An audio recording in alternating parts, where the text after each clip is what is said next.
Appreciate it. And thanks, Kyle, for joining us also and making yourself available from the fleet and family readiness side of the things. I'll just kick it off by starting. Just always go back to that Naval Support Activity Monterey Facebook and MWR Facebook pages for the most up-to-date information. Uh, right now, if you go on there, there's information regarding some of the eatery options that are becoming available or have become available. But also it includes information about Sexual Assault Awareness and Prevention Month, which is this month of April within the Department of Defense. I think most people are aware, but if you're not, Navy Higher Headquarters authorized Naval Support Activity Monterey and one other California naval installation to set health protection condition Bravo and proceed in a measured manner with Navy Reset Stage 2, which is initial return to service on 23 March. What might not be as known to others is that last week, 3 more naval installations in Navy Region Southwest also did the same. There's 5 remaining that are still at HPCon, or Health Protection Condition Charlie, and at that stage 1. So we continue to make progress because of all the great work that everyone's doing. But we're not out of the woods yet, so please keep that in mind. In addition, Monterey County shifted to orange on the state colored coded tier system officially today. The map reflected it yesterday, so we're making good progress. But again, it's only because of individual activities culminating in collective goodness. So please do your part. The installation began restoration of services on the basis of Navy directives beyond those already authorized by means of decoupling, despite having previously been in a higher health protection condition in accordance with the reset plan for health protection condition Bravo. So again, be mindful that some activities will remain below historical activity levels and may experience or may not experience any change at all until health condition alpha, which is in essence steady state. So the other thing to keep in mind is as we reset services on board the installation and monitor what's going on outside in the community and so forth. There's orange tier and what's indicated in the state tier system as to what is open and what can be provided if someone chooses to do so is not necessarily reflective of what Navy directive is. So sometimes Navy directive is more restrictive, sometimes it's less restrictive. Likewise, I'm well aware of what's occurring on the Presidio Monterey, the garrison not too far away, and the garrison commander is aware of what's going on in the Navy installation here. But we work for 2 different chains of command within 2 different armed services within the Department of Defense. And so those services have different takes on and interpretations and levels of risk that are willing to assume in terms of mission sets as we go forward. So I just realized they're going to be they're not going to be 100% aligned as we go forward, and that's been the same for the last 12 plus months. So on that note, in terms of vaccination, a huge shout out to the U.S. Army Army Health Clinic over at Presidio Monterey. It's wonderful to see all the great work they're doing in terms of the vaccination. They continue to conduct vaccination by appointment for those meeting the stipulated DoD schema criteria. And as a reminder, vaccination service is for DoD government, civilians, military retirees, and TRICARE beneficiaries. U.S. Army Health Clinic cannot vaccinate contractors or civilian retirees and family members of a government civilian employees unless that individual is an existing TRICARE beneficiary. So just please realize that. That's my understanding is that's getting a law. I know the lawyers have got involved in that. So the CalMed vaccine coordinator, in other words, the Army Health Clinic vaccine coordinator, will reach out to the vaccine liaison at the Naval Support Activity, who will then coordinate notifications to individual commands in order to notify volunteers within commands of the opportunity to register online for a vaccination appointment at the Weckerling Center on board Presidio Monterey. If you don't know where that is the vaccination site at the Presidio Monterey. It is on a hill next to some softball fields on a large flagpole. So it's fairly easy to discover once you're on the base. It's not far off the gate that's open 24/7. The ability to make the appointment is typically available via the website no more than about 48 hours prior to the date the vaccination is intended to be made available. And the appointment portal requires data first dose and advises when when in the window for the second dose. That's if you're I've already had that first vaccination. Today and tomorrow, and that's probably what's most pertinent to folks, is what's closest alligator to the canoe. But today and tomorrow, there's no planned vaccination activity. By on Friday, on the 9th, there's second dose appointments only, and those are available. They became available today at noon for Friday, and then Monday through Wednesday next week, so the 12th through the 14th, there's no planned vaccination activity on board the Army garrison. Uh, However, there is an intent to restart first dose appointments end of next week, coincident with receipt of additional supplies. So uh, the word will continue to get out there. I do know that there's been individuals even emailing the garrison commander to ask questions. He's a very amenable leader, and he replies to those and to make sure we're aware too, so we can follow up to make sure we're getting the word out also over here. So one of the big things is when you're within your individual commands, there are coordinators that receive the information. So if you're not getting that, make sure you're talking to your command too. Uh, for veterans out there, the VA Palo Alto with its Gorley Clinic located in Marina is another option. We've been putting that information out. It's there is a website. I won't. We posted it in the previous town halls. You can Google it, but it's a. If you just Google Palo Alto VA government services COVID-19, it'll pop up. And there's a whole litany of information on how to go about that. And then Monterey County is really knocking out of the park for those that do want to take the opportunity to volunteer for one of the vaccinations. They've got supplies of about 40,000 on hand is what they're publicly disseminating. J&J, Moderna, and Pfizer, so the three emergency use authorization vaccinations or vaccines. They've got about 28 sites, and in fact, here in the next week to 2 weeks, they've got some mass vaccination sites set up, and all that information is available. And it's vaccinations by appointment. It's still by appointment, and it's an option for those meeting public health phase and tier criteria. So I know you can watch public news, and you can see or open source media, and you can see what the availability is now. Starting on the 15th of April, the state of California is, and the counties are meeting this, is my understanding. They're opening it to anyone that's meets the age criteria for that vaccine to make use of it, as long as the supplies last. So, but the first step to registering for an appointment with the county is to visit the www.mcvaccinate.com, and that'll be a whole litany of information available out of that. Some new information. The Monterey Pines Golf Course and Grill will be completely closed on Monday, the 12th of April of this year for the biannual. So biannual turf aerification and eatery. So the eatery, along with in other words, the grill will be closed along with the golf course on the 12th of April for maintenance. So we need to get that done so that we have a high quality course out there and the eatery is safe to operate and everything. Also, a new item is the slope gate will be closed to vehicle traffic Saturday the 24th. So hopefully low inconvenience to those that it applies to. But it'll be closed Saturday 24th of April from 9 to 11 o'clock in the morning in order to conduct preventive maintenance. That's our standard quarterly checks that we conduct there at the gate.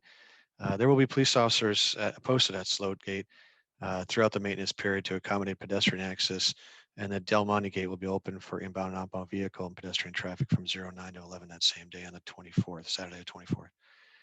Another new item is motorcycle training courses. They resumed back in February.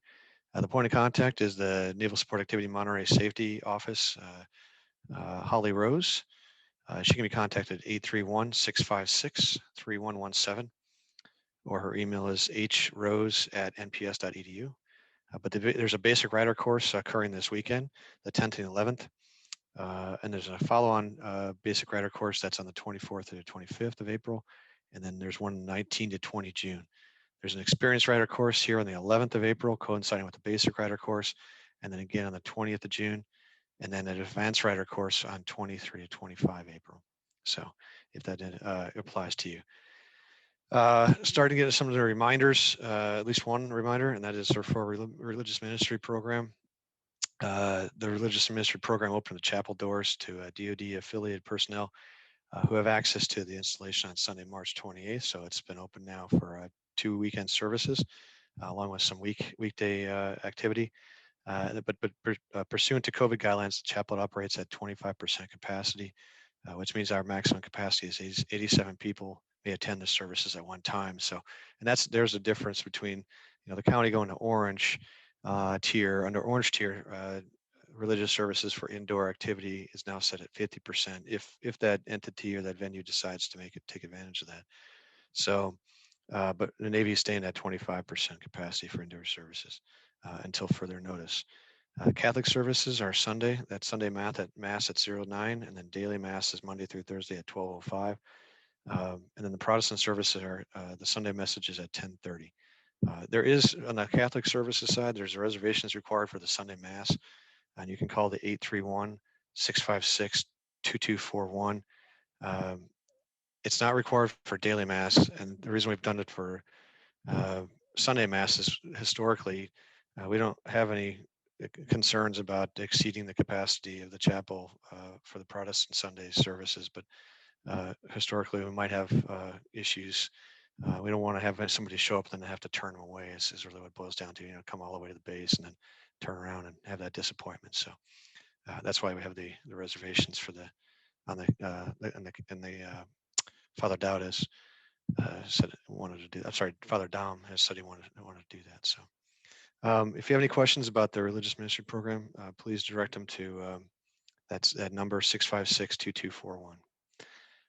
For our Navy Exchange Command, so our Navy Exchange, the Monterey Lodge. So the Monterey Navy Lodge, all authorized patrons have an ability to book reservations for 01 April 2021 and beyond. So we're currently out of any restrictions when it comes to reservations for those that are authorized to partake in that facility. There are mitigations still in place, given that we're not completely out of the woods yet, but that's a good thing that we can make reservations for that. And I'll pass off to Kyle later, and he'll talk about like the historic Del Monte Hotel. Also with the Navy Exchange, the main store is all authorized patrons. Again, there are mitigations. You wear a mask and you keep your distance. Um, we have a maximum number of personnel in the store, although we rarely, if since my time, exceeded that. But it's Monday through Friday, 9 to 5 p.m. And then Saturday from 10 to 4 p.m. It's closed on Sundays.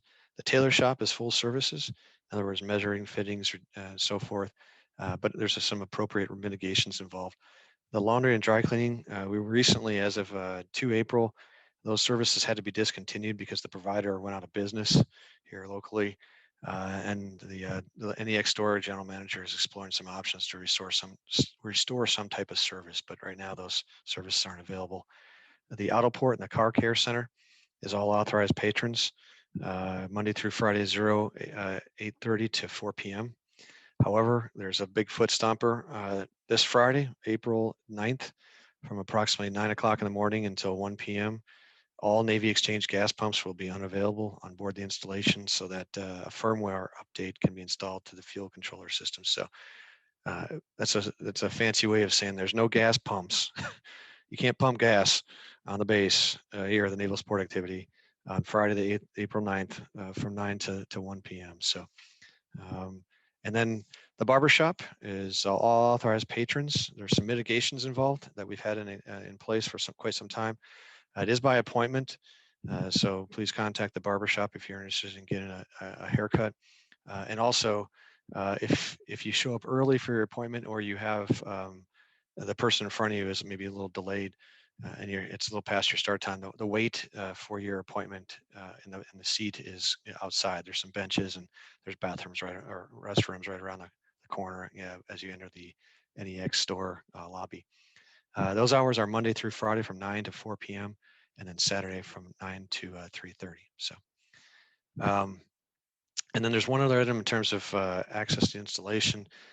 In terms of the main site here, the MPS campus, the 3 pedestrian turnstiles, they are set for inbound and outbound foot traffic.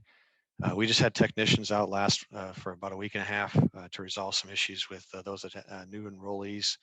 But all 3 pedestrian turnstiles on the main site and campus are available for that inbound, outbound installation access for personnel whose Department of Defense CAC has been enrolled at the NSA Monterey Visitor Control Center. That's next to the slow gate, if you're not familiar. And it's open for customer service Monday through Friday from 07 until 11:30, and then from noon until 3 p.m. It is closed on federal holidays, however. Please realize that you do need, if individuals were previously enrolled with their CACs, they don't need to re-enroll. And then only IDs with a chip can be enrolled for turnstile access, which as of right now, that means it's got to be a CAC. And then you will be given a PIN when you enroll. So if you hadn't previously been enrolled, your CAC will be enabled, and then you'll get a PIN. So please don't forget that. The annex is a different story. That is, there is one pedestrian turnstile at the annex or by the airport. It is operational for entry and exit. It's similar in the sense that individuals with CACs previously enrolled it'll work. You don't need to re-enroll those. But new enrollees need to contact Chief Pinion in Building 31. That's located at the annex. It's our police station substation. He can be reached via email at christianpinion.pinion@nps.edu. So that's CHRISTIAN.pinion, PINON@nps.edu for an appointment, or you can just stop by and you can knock on the door, or you can stop by the police station or the visitor control center. Then give you his contact information. Please note that that the visitor control center for the does not handle the enrollment, new enrollment for the CAC coding for the turnstiles at the annex. And with that, I will pass it off to Kyle, who I think has even more to say based on what I've known we're doing right now. So Kyle, the floor is all yours. Thank you, Skipper, and good afternoon, NSA Monterey. Like Captain Dale had mentioned, we do have lots of changes to put out. This is the first town hall in quite some time where we've had some significant changes to the services that we can provide you here in the NSA Monterey community. So I'll be running through those. I'll be covering all of the changes to service, as well as updating on the current services that we have. I know there's lots of questions about childcare and any changes with that, and we'll get to all that here shortly. And then we will go in and answer all of the questions that are in the chat. For those that can't see the chat, I'll answer everything that we've been responding to in writing. And if you have more questions as I'm briefing on the change of services, please put them in the chat and we will get to them today before we close out the town hall. So first off, I'm gonna start with Fleet and Family Support Services. So our counselors, our educators, those folks over there at the Fleet and Family Support Center, they're still providing virtual services at this time. So no changes to the majority of services at the FFSC due to HBCon Bravo.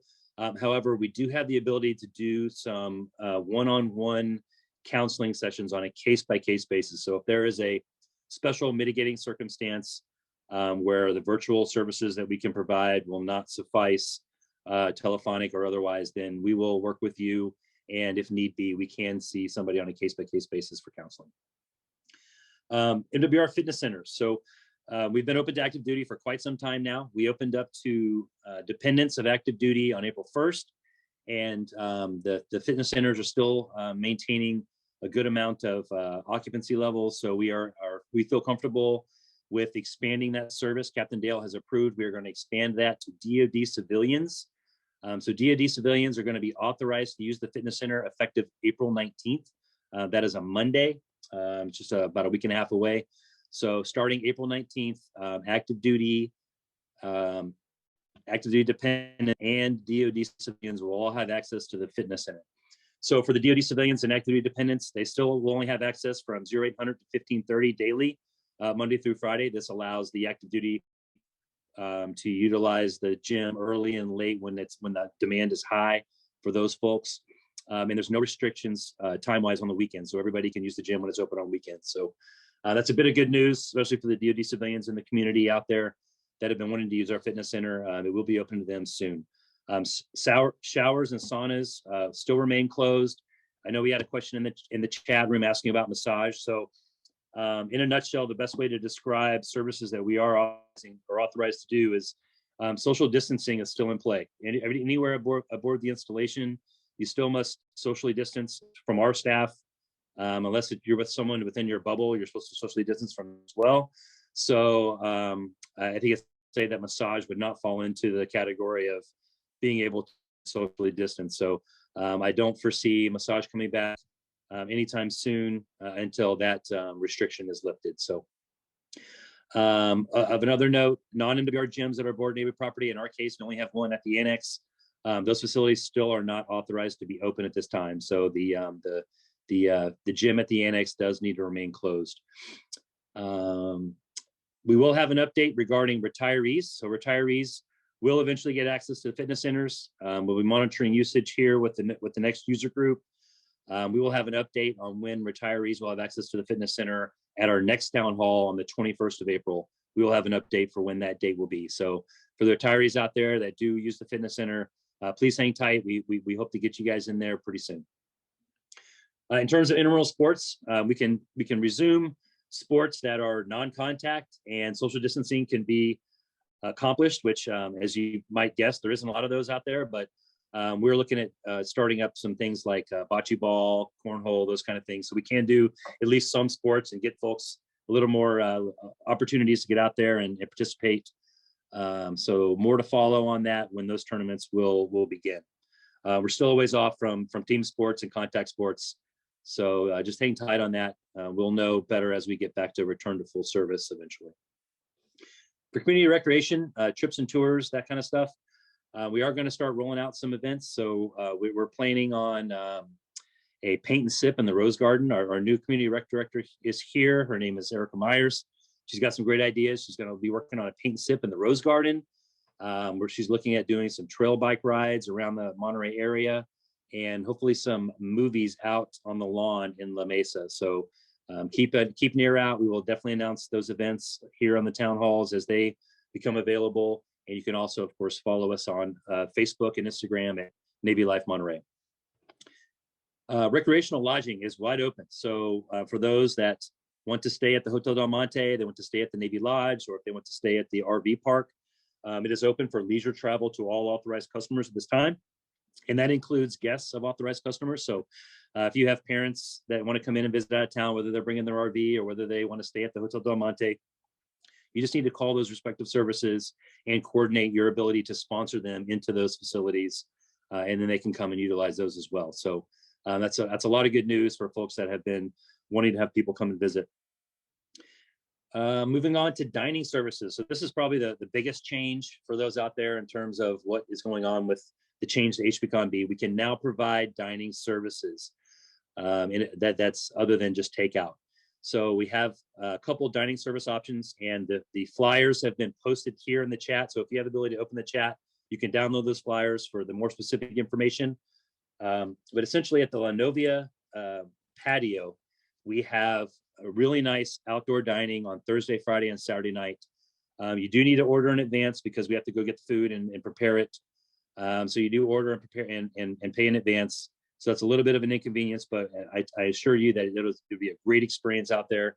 This week's menu items include a nut-crusted salmon, a chicken lombardi, a vegan carrot ossobuco. Of course, we always have the burgers and the pizzas available. We do have some kids' meals available and some nice salads. So you can just, the information there again is on the flyer. You can make your reservation by emailing dining@nps.edu. Again, that's dining@nps.edu. And you can get more information about making a reservation out there on La Novia Terrace in the evenings on Thursday through Saturday. And the Trident Room is open, kind of. So you can't actually go in the Trident Room, but we have the Rose Garden outside the Trident Room set up for evening appetizers and drinks. So you can make your reservations. We have the Acuity app up and running. The link to that, or the QR code to that, is on the flyer that I posted in the chat. You can also get the link if you want to use your computer to do that. You can do that through our Facebook and our Instagram. You just click on those Navy Life Monterey pages, and the information is right there for you. You're going to definitely want to make your reservations soon for tomorrow night, because Thursday night we are going to have live music in the Trident Room, or in the Rose Garden. So musician John Sherry is going to be joining us. He'll be on the guitar, playing some of your favorite tunes. Where you can also order cocktails, beers, and all that stuff from the Trident Room, as well as a nice list of appetizers and small foods like street tacos, quesadillas, and those kind of things. So it's really nice ambiance out there. We got the heat lamps going if it gets a little cold. There are limited seating at the fire pit, so we have 2 8-person fire pit seating. So make sure you reserve those early if you can. The reservations are for 90 minutes starting at 3:30, and they'll go throughout the night.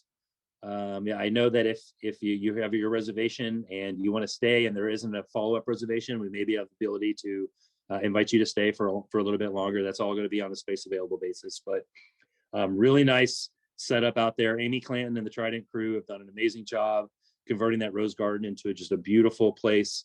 There's lights out there, there's heat lamps, and like I said, live music on Thursday, and then non-live music on the other nights out there. So please join us at the Trident Room in the Rose Garden on Thursdays, Fridays, and Saturday nights starting at 3:30. Also a great place for those of you that have the virtual classes and you want to meet up with your groups or your classes, and you can socially distance at those tables out there. Please make a reservation and go out there and join us here at the Rose Garden. In terms of catering services, so we've been authorized to do some additional catering services for official business only. So if you're the business college or one of those other places and you're doing like a meeting or a group training, we can do drop off and pick up catering services. So we can't do like service type catering services, but we can do like coffee, pastries, that kind of thing. Drop it off, you do your event, tell us when it's done, we come pick it up, that kind of thing. So again, that's not perfect world, but we're slowly getting back to being able to do some of the things that we've always been able to do here at NSA Monterey. Oh, and finally, let me get to the most favorite topic of everybody is childcare. So for those that have been in childcare services here at NSA Monterey prior to the pandemic, you've pretty much been informed the entire way of how things are going to go. I know we have a lot of people that have moved to the area. They want care, not authorized care, that kind of thing. So I'm just going to explain again what the services are, what the rules are about that. And I realized that the most difficult thing about all of this is that there's a difference between Army childcare and Navy childcare. Navy childcare is dictated by higher headquarters. They tell us exactly how we can open, who we can service, and those kind of things. This isn't something that myself or Captain Dale can make a decision on here locally. That stuff is dictated by higher headquarters. I can tell you that Army is more open than Navy care at this time. And I know we have a lot of prior Navy care customers that have moved over to the Presidio to use their services because they are authorized to provide full care on the Army side. The Navy has taken a much more, how would you say, cautious approach to childcare during this time to make sure that the staff is kept safe and the children are kept safe and the program is not interrupted. So again, they're erring on the side of caution, and that's where we're at. So moving to HCON B, there is no change to what our current childcare services are. And what is that? What is our current childcare services? So essentially, if you have to report to class or work in person, and your spouse also has to report to class or work in person, you are authorized care. You've been authorized care this entire time during the hours that you prove the need to have care. So that maybe if you have like 3 classes in a day, you have care from 30 minutes prior to that first class all the way to 30 minutes after that last class. And there's some specific scenarios where people are working on thesis and stuff, and we're able to work with parents on a space available basis for an hour here, an hour there, so they can work on those things. But in general, the rule of thumb is if both parents are required to be in person for either work or school, you're authorized care. So as DLI has come back into full in-person learning, those customers are now authorized care if those students had to go back into care and their spouse is also working an in-person job somewhere. And it's going to be the same for MPS. When MPS returns to in-person learning, the same is going to apply. So again, that is the rule of thumb. If both parents having to report in person to their duties, then you are authorized care. And that would apply to a single parent too. If you're a single parent and you have to go to in-person class or in-person work, you are authorized care. And I know that we do have a few single parents out there that we know that it's a very, very hard challenge for them to do virtual learning as a single parent, and we provided them care as well. You just need to work that through your respective dean as a single military MPS student, and we will work with you to make sure that you have the ability to take your classes and do what needs to be done to be a successful student here at MPS. Okay, I think that covers most of it. Hourly care is still not open. So let's say you have a doctor's appointment or that kind of thing. If you are authorized care, we will work with you on a case-by-case basis. You just need to contact us and let us know. But in general, hourly care is still closed, as well as the recreational care side of the school age care, which would be the teen center, teen programs, that kind of thing. We do have CDC that is open. We do have school age care that is open. You just have to qualify for care to utilize those services. All right. Some of the questions are, when will we return to service? We simply don't know. So higher headquarters will let us know. It's not necessarily tied to HBCon A. So when they let us know that they're comfortable with Navy bases going to a return to full service, we will do that. It might be at HBCon A. I don't know. We don't know right now. We're hoping to get more guidance in the next couple of weeks of how that's going to go. But I can tell you, when we do return to full service, this is what's going to happen. All of the families that obtained child services during the pandemic, in other words, you've been temporarily enrolled in child care services because you moved here after the pandemic started or what have you. When we go to return to full service, all of those families will be disenrolled from care and then re-enrolled according to the DoD priorities that have been put out. So the priority list, there's like there's a ton of priorities on how care is determined. We've put that out here on previous town halls. We'll put it out again when the time comes to do that. And then everyone will be permanently enrolled according to your priorities for childcare. So again, that will happen when we do return to full service. For right now, we are only providing services as needed to previous customers who were enrolled, as well as temporary childcare services to the new enrollees here in the NSA Monterey area. So hopefully that answers most of your questions regarding childcare. I'm going to pop over to the chat now and see the questions that we have, and we will try to answer them.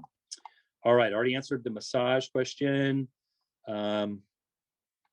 We've talked about CDC. All right. Through. Mentioned how the CDC services will shift upon HBCon A. I'm not sure if those two will be tied together, but I can tell you that return to full service, once that is announced, that's when we will open that. We had a question about, is everyone at the CDC vaccinated yet?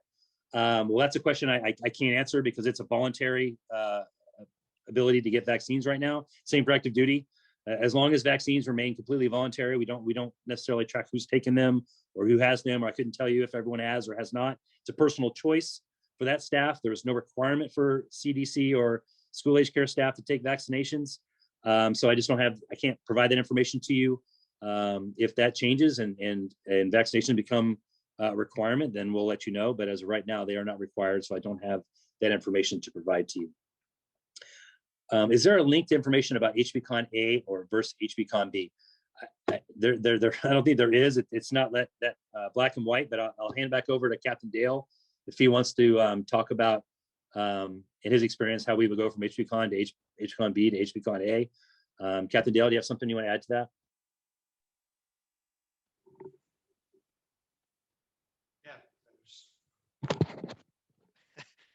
There's not a single link. If you had the wherewithal to collect all this information together based on the volume of stuff that comes on a daily basis regarding the pandemic, you pretty much need the country's supercomputer capability. There's a ton of information that comes on it. There's no single link for everything. There's no single shop for anything. However, there are criteria and they evolve over time. And in fact, last week there was a change to some of the information that we provide to higher headquarters. But ultimately, yeah, there's no link that's published on our Facebook page or anything like that. That's you can see. I mean, the CDC is constantly changing their criteria too, and their guidance and everything else. So it's a moving target. So no, there's not anything posted anywhere. So I have my standardized reports, but that's about it. Okay, thank you, sir. Moving back over to the chat. So we have a question about who can they contact at the higher headquarter level to get more information about how the decisions involved in child care reopening. We can provide you the CNIC website that has links to the headquarter offices there. One of the questions was about Navy Southwest. So the Navy Southwest level does not determine how we open or not. They help translate the guidance from higher headquarters. So it does come from higher headquarters at the CNIC level. I don't exactly know who you would contact to get that exact information, but I'm sure the information is being decided at the headquarters level based on all the information that they have in discussion with the admirals and the people in charge of the Navy and the Secretary of the Navy and that kind of thing. So sorry, I don't have any more information on how that goes, but I can tell you once we get it, we will inform you as soon as we do. Next question: will CDC spots remain reserved for children that were previously enrolled? So that the answer to that question is actually no, but provided you are a higher category, we've never had an issue here in NSA Monterey. So if you looked at an area like San Diego, where there is such a high demand for childcare, huge, enormous waiting lists, there might be a scenario where someone is disenrolled and not be able to re-enroll. And that might be like a DoD civilian, a single DoD civilian parent without a DoD civilian spouse, and below that, so like contractors or those kind of folks that, or a military, single military with a regular non-working spouse that were using CDC before. Chances of maintaining that spot might be tough. It just depends on how many spots we have available. But the DoD priorities have been put out. It's an easy Google. You can Google DoD childcare priorities. That's DoD wide. That's the same list they're using over at PALMS, the same list they're using at every base in the world, regardless of service. So those priorities have been dictated to us by the Department of Defense, and everybody will be re-enrolled according to those priorities. And provided when you're disenrolled and then re-enrolled, you will maintain your spot, provided there's enough spots when we get to your priority. So I know that's not the best answer, but what I can tell you is that historically in NSA Monterey, we don't take in a lot of families that land in the priority levels that are that would typically be displaced by a higher priority. But you never know how things could change, but that's just been historically our situation here. We really won't know until we get back to full operation. So CDC, would we not qualify for care if one parent is still teleworking for now? That is the case. So if a parent is teleworking, you do not qualify for care, and that's been the status from the very beginning of the pandemic, and that has not changed. So again, if both parents are required to report in person for whatever they are doing, then that is when you are authorized care. Have decision makers described any criteria for returning? Yep, there's been no specific criteria like if cases get below this much in your area, you can return to full care. There's nothing like that exists out there. What exists out there is that when you're authorized to go to this stage, this is what's authorized. So we know when we get to the stage of return to full operation, we know what we can do at that point. We just don't know what's required to get to that stage, and they'll just let us know when we get there. Hopefully more information will come out as as the country, as a lot of people are getting vaccinated and the cases have gone down. Hopefully more guidance comes out and more clarity on that kind of thing as the months progress. But right now, we are kind of still in the dark. All right. Annie's again asking for that. She can't find the contact information for the threat info. Annie, we will try and get that information to you. Please send me an email at kprotis@nps.edu, or you can just email our PAO. That's there. Her email is there on the chat, I believe, or I'll type it into the chat. My email. You can just email me, and I will see what I can do about getting you a contact for that.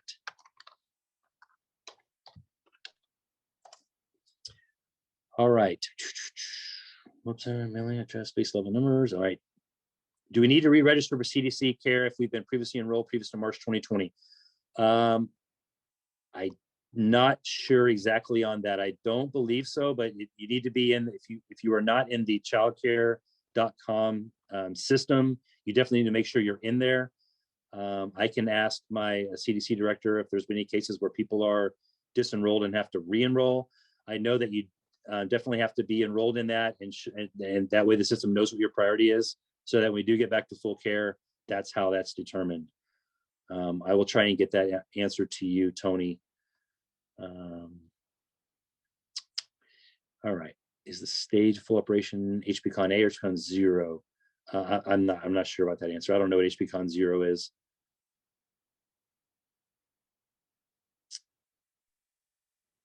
Hey, Kyle, on that question. So, for Jennifer, the question is the stage of full operation HPCon alpha or zero, or am I conflating categories? Let's put things in context. Before the novel virus COVID-19 arrived about 12 months ago, nobody had pulled out the playbook for HPCon, to my knowledge, not during my career. And I've been around for a while, not that long, but a while. But it's based on a DoD instruction. So there was someone that was kind enough to put the information. There's a link. Yeah, I mean, there's a DoD instruction that governs HPCon. So I mean, we weren't at an HPCon prior to about 12 months ago because there was not a novel virus out there. We didn't have a pandemic. So Doug Parton, I'd imagine, HPCon alpha in a sense is steady state. But there's still going to be some precautions even on HPCon alpha. I think once the Department of Defense gives the all clear, and I imagine that will come from the National Command Authority, in other words, President of the United States, the Department of Defense can then just basically disestablish any further implementation of the DoD instruction that applies to HPCon. So there was a question about dogs on the installation. Are dogs allowed on campus? The answer is yes. I'm not going to. There's a whole diatribe involved in that, but yeah, dogs are allowed on the installation in a reasonable fashion. Uh, there is a standard for it. There is a policy, and they're to be on a leash. So if you observe somebody that's letting their dog run off without a leash on, report it.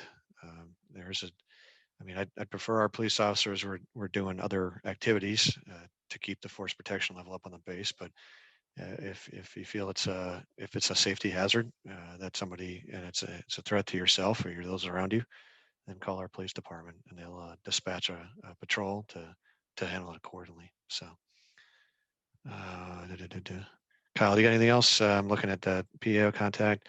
I see Also, one more question on there. To make sure I'm following, the policy will continue to be that child care is only available to households with two spouses who report to work in person, not telework until we hear differently. That is accurate. So the policy will continue to be that for the Navy side until we hear differently. Again, the Army is handling things different. If you have a need for or desire, it's more of a desire for care at this time. The Army might be able to meet your needs. I don't know exactly what their status is there in terms of what they're offering. I do know that they are offering more care options than we as a Navy are. We are restricted to when you need care, not do you qualify for care, now you can have full care. That's not the case on the Navy side. We can provide care when you prove that you need care, whether it be via class schedule or that kind of thing. Is there no clear point which changes moving out of HPCon A, Monterey moving out of the purple tier? So county tiers, state tiers, none of that stuff applies in terms of federal child care. Federal child care is dictated by higher headquarters, and those decisions are being made not based on any county or state statuses. All right. Don't see any other questions in the chat at this time. there's the one. Hey, Kyle, there's the one that says the Army CDC is full and has a huge wait list. That as of first thing this morning, that was not what the garrison commander was reporting. So Colonel Chung was reporting that they actually, both the CDC and the SAS had capacity. So I'd recommend re-engaging over on that side of the house because definitely the SAS, but also the CDC. According, it was about 72%, I want to say, capacity total across their child youth program. And so I don't know. I can't. That's just That's just one data point that I have. I don't know more. I don't have any more fidelity on it because it's not in my line of effort. So, summer camp. There's a question about summer camp. I highly doubt it. We're not there yet. That there is right now with the Navy reset plan at stage 2. And Kyle can talk to us a little more the actual verbiage, but we're not. We got to stick to the child youth program. It has to stick to the very core capabilities to provide that essential service for the operational necessity personnel that no kidding need the care for the minors. So we're not. I mean, teen center is another great example. We're not authorized to open up a teen center. Would we like to do that? Possibly. I mean, if the environment has supported it. So, but yeah, same thing. Kids sports this summer. Yeah, the you go there's opportunity. I suspect maybe outside the fence line. I know the school district, the Mount Iron Peninsula Unified School District, is convening athletics and things like that. And there's probably some other opportunities. I know club sports is going. I know there's club swim opportunities and things like that. But most likely not through the Navy Child Youth Program, at least for the time being.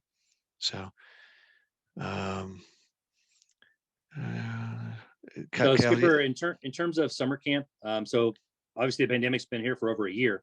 So we know that yeah, last year we had a summer with the pandemic, and it'll be the same. We'll be offering not summer camp, but we'll be offering care for the kids that do require care.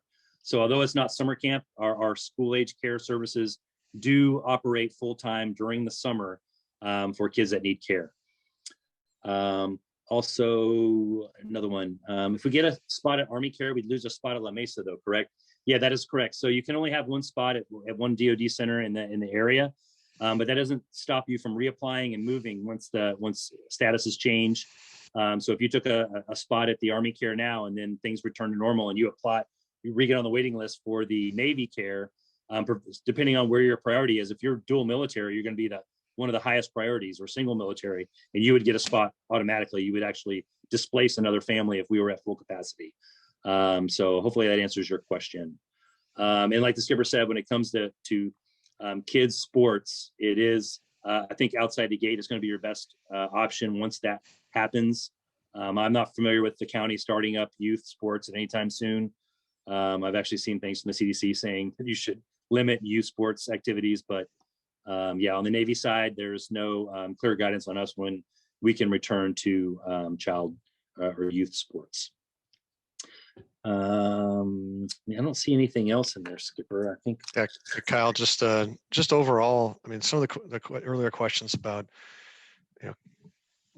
the different HP cons and different thresholds and things like that. Just realize, there is a ton of metrics, and then there's tangibles and intangibles that are consolidated throughout each week. There's a battle rhythm that we have to provide to higher headquarters. There's staff members that are not here necessarily, but elsewhere.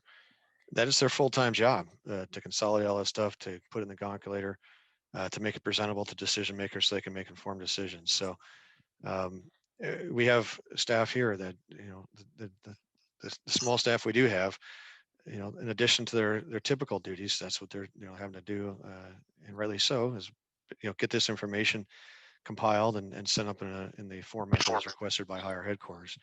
So, I mean, the public health emergency officer over at the Precision Monterey, along with down at NES Lemoore, are constantly providing daily updates and a litany of spreadsheets.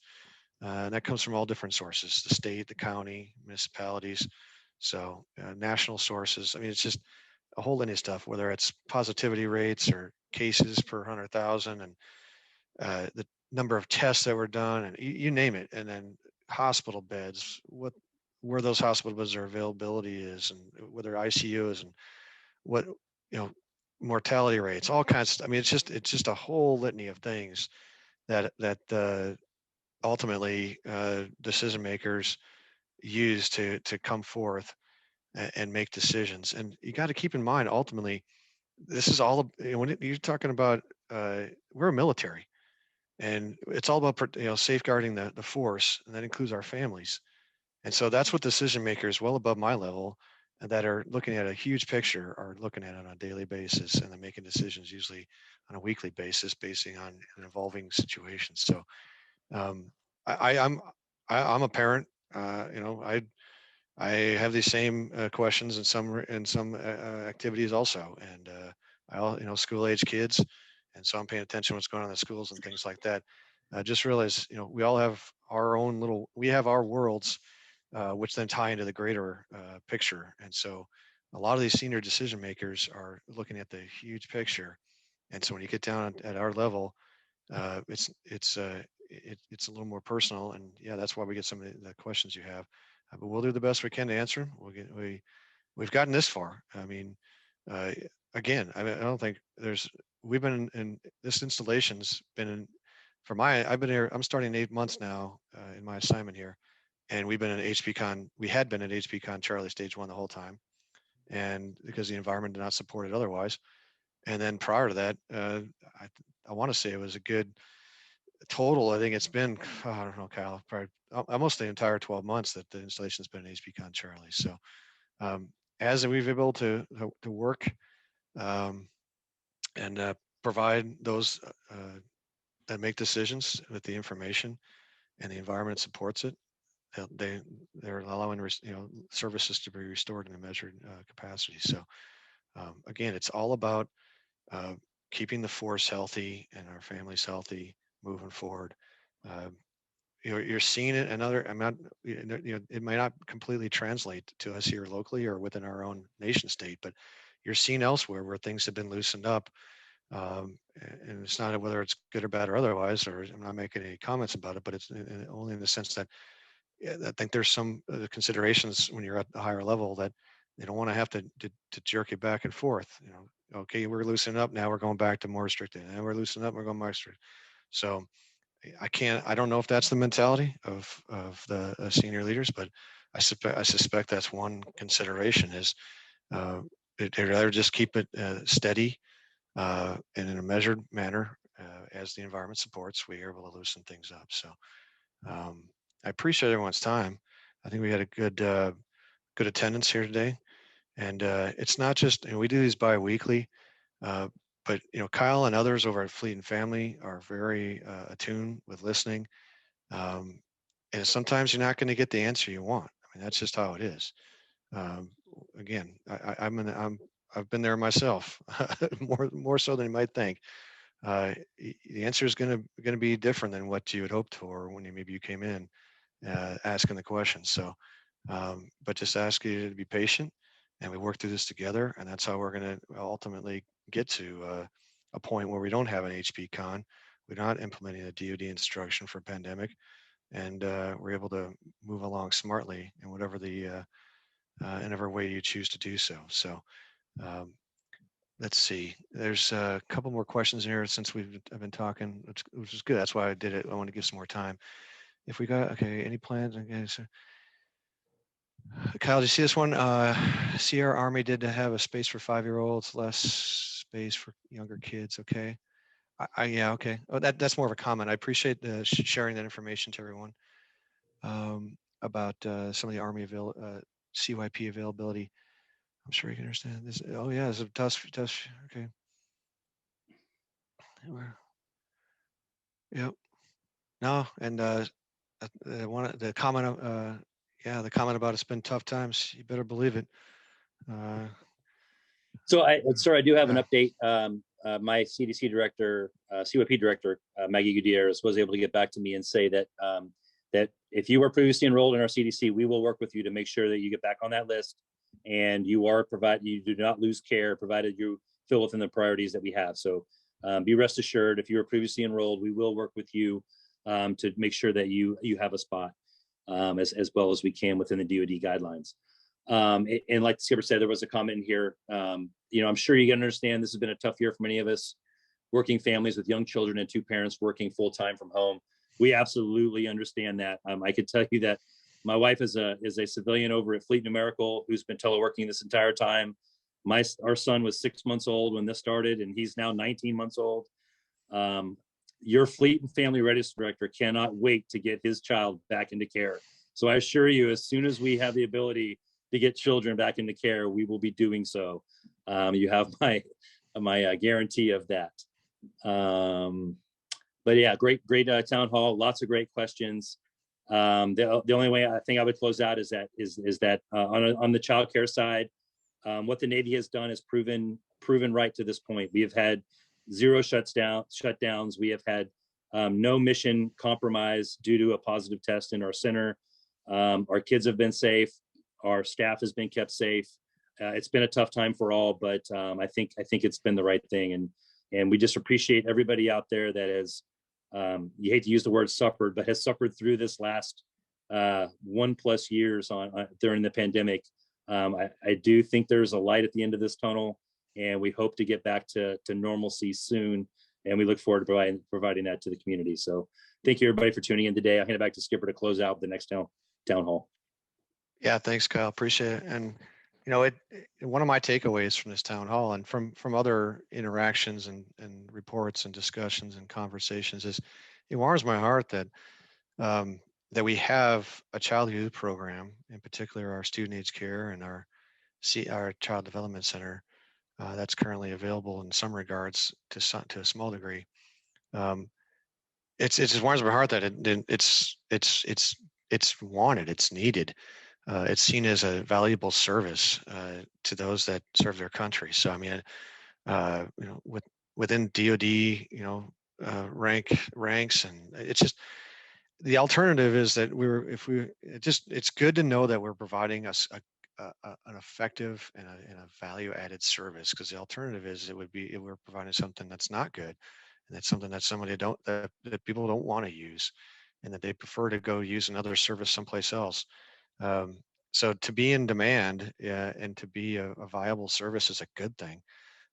We just got to work through this the remainder of the pandemic and get us positioned so that we can get a decision from our headquarters to allow us to expand the services or restore the services to a more typical level, to allow more people to take advantage of it when the environment supports. So no, that's a big takeaway for me. And I see someone put on their La Mesa CDC is top notch. I agree. I mean, I haven't even I haven't had a chance. There's obviously very strong, stringent procedures over there.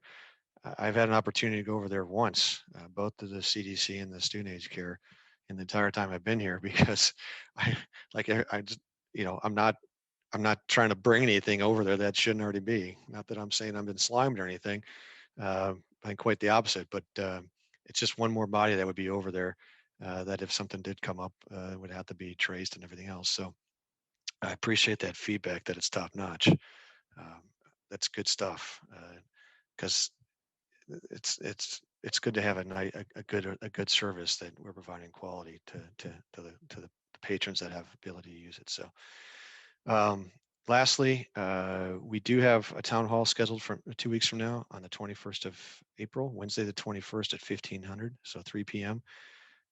Ideally, we have some additional updates. I do suspect it's going to be kind of the steady state.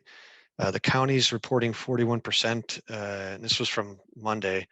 It's a weekly report they put up, but their estimate is 41% of the county residents in Monterey over the age of 16 have received at least one dose of vaccination. Um, that's going up. I've been obviously been paying attention to it. For the last 4 or 5 weeks, that's been going up about 6 to 7% per week. So if you just do the math, if we're going to, and they have about 40,000 vaccination doses on hand. And that stays pretty steady, despite the fact that those 28 or so sites and now with mass vaccination is moving forward. But if you look, yes, we're going to ideally here in the next month or so, we'll be into we'll be into 50s and 60s, maybe even 70%, depending on how these mass vaccinations pan out the next couple of a week or two. So that'd be wonderful. That would be really good, because once we start getting up there, I think I'm not an expert in this area. I've tried to learn as much as I can in the short period of time that it's been upon us. But ideally, we see numbers even decrease. So, and just remember, there's still people getting sick, and there's still families that are experiencing loss, and so uh, it's a horrible thing to go through. So. We're trying to inhibit that, or at least prevent it to the best of our ability, while still conducting our mission. So, and supporting the family. So, thank you everybody very much. I appreciate your time, and we just hit 1 hour, so I will sign off. It says our DoD civilians authorized to be vaccinated at DLI, so at the Presidio Monterey. DoD civilians, yes, you are authorized, but depending on what your command is, and it depends on what the Presidio Monterey is communicating via your vaccination liaison to your command as to availability and where you fall in the priority schema. So I would recommend contacting somebody, your supervisor in your command, if you're a DoD civilian, and they can put you in contact with the appropriate persons to find that out. So, all right, and I think that's it. All right, thank you, everybody. Enjoy the rest of your day as we head into the summer. Ideally, we have an ability to enjoy it to even a greater extent than we're enjoying the spring. Take care out here.